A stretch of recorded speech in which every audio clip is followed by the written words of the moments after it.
I'm going to demonstrate today an introduction to foundation piecing.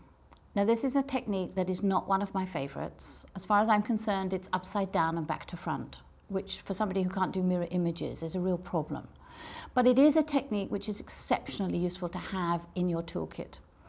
People adopted it then to do things like the storm at sea that's behind me. The large version of the block people did with traditional templates, but this is a small version, so again, I did do it with foundation piecing. As I say, it's sewing by numbers. So I've taken this piece, which this design which I found. I have actually been to the photocopier and enlarged it.